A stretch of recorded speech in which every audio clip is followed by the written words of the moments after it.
A political earthquake has struck the heart of West Africa. Captain Ibrahim Traoré, Burkina Faso's bold revolutionary leader, has abolished the country's voting system. In just one sweeping decision, the Electoral Commission was dismantled, the elections suspended indefinitely, and a new path was declared. Why?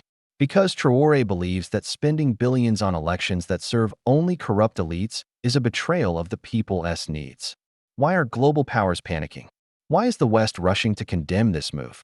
And most importantly, what does this mean for the rest of the continent? To some, it's a shocking blow to democracy. But to millions of Africans, it's a long overdue correction of a broken system. We are not in a democracy. We are in a revolution, declared Traoré during a national broadcast. This is not just about Burkina Faso. This is about Africa choosing its own direction. For decades, African nations have been sold a version of democracy crafted in Western capitals. Imported constitutions, foreign-funded electoral commissions, and multi-party systems have been paraded as the key to development. But reality paints a different picture. A decision rooted not in tyranny, but in transformation, and placed future decisions in the hands of the Interior Ministry. Critics cry foul. They say this is authoritarianism. But Traoré insists this is revolution. At African Today TV, we expose the deeper truths behind these headlines. Today, we bring you the untold story behind Traoré's decision. Stay with us. Farmers in the north say they've never seen a president visit their communities until Traoré arrived. The working class, the soldiers, the market women, these are his voters now, and they're not casting ballots. They're building schools and digging boreholes with him. That leadership should be measured by results, not campaigns. Billions are spent every 4 or 5 years to choose between the same recycled political elites, while the masses struggle for food, water, and basic dignity. To understand Captain Ibrahim Traoré's move, we need to understand the legacy he's confronting. Burkina Faso is fighting an active insurgency.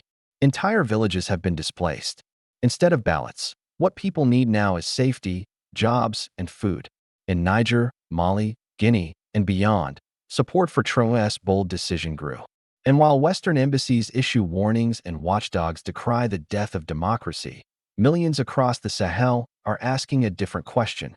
In contrast, Traoré's model is visibly delivering results.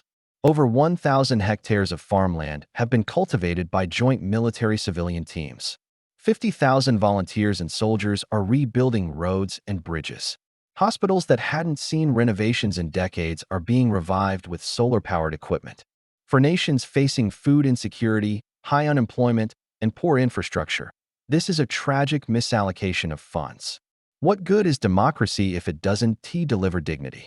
Leaders of the Alliance of Sahel States, AES, have praised Traoré for shifting the compass of African governance. Some even hint that a shared regional model could emerge, one based on sovereignty, strength, and survival rather than ballots and bureaucracy. Some activists within Burkina Faso also fear that the dismantling of democratic checks could lead to authoritarian excess.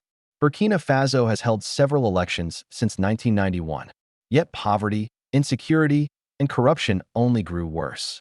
Why, then, must Africa adopt it in a few decades under pressure? But what's happening in Burkina Faso may be the most significant political experiment in Africa in a generation. Elections in many African countries have become spectacles, and international observers, even a basic election can cost tens or hundreds of millions.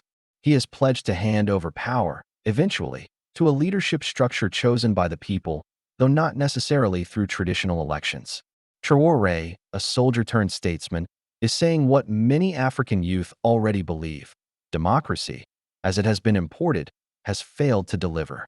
Why continue a system that drains national coffers while delivering no meaningful change? Will Traoré's bold move inspire a new political awakening or trigger dangerous instability? Traoré argues that the idea of spending tens of millions on electoral logistics while schools collapse, hospitals remain under-equipped, and villages go without clean water is not governance, it's betrayal. This is why he dismantled the Independent National Electoral Commission, (CNE), and there is precedent. Countries like Rwanda, Singapore, and even China have followed alternative governance models focused on discipline, development, and centralized control rather than periodic elections. Traoré believes that democracy must be earned, not imported. In the Burkinabe capital of Ouagadougou, young people rallied in support of the move. Across social media, the phrase "we are in a revolution" trended across Francophone Africa. One of the most striking elements of Traoré's announcement was his attack on the cost of elections. Let's be honest, elections in Africa are expensive. Between ballot printing, security deployment, voter registration systems, polling stations, in 2020, Ghana spent over $150 million on its general elections. Nigeria's 2023 election cost nearly $600 million. Traoré calls it what it is: economic madness. He argues that these funds should go to boreholes, roads, solar energy, mechanized agriculture, and military defense. And so, that's where the money will go. In just under a year, Traoré's government has redirected funds into infrastructure, agriculture, defense, and education. Traoré's strategy is simple: cut waste, invest directly in people. The traditional voting system, with its donor agencies, contractors, and elite beneficiaries, is seen as a black hole of public wealth. And people are noticing. Mali, Niger, and even citizens in Ivory Coast are openly praising the move. Of course, there are critics. International human rights organizations have warned that suspending elections risks entrenching power. Western diplomats are quietly threatening sanctions. These concerns are not unfounded. But Traoré has maintained a consistent message: this revolution is temporary. It is a path towards something better, not an end in itself. He has called on youth to write the new constitution. His argument is not that democracy is bad. It's that African nations deserve to define democracy for themselves. The Western model, he argues, was built over centuries, and even then, it remains flawed. African Today TV has covered revolutions, elections, and uprisings across the continent. Traoré's bold rejection of the voting system is not the end of democracy, but perhaps the beginning of its African rebirth. Burkina Faso is changing, and with it, so too might the future of African governance.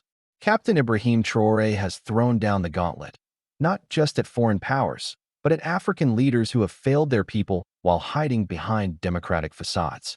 This is a leader who walks among his people, sweats with his soldiers, and now dares to question a political tradition that has failed Africa for decades. African Today TV will continue to monitor this unprecedented story. One thing is certain: Burkina Faso is not going back to business as usual, and neither should the rest of Africa.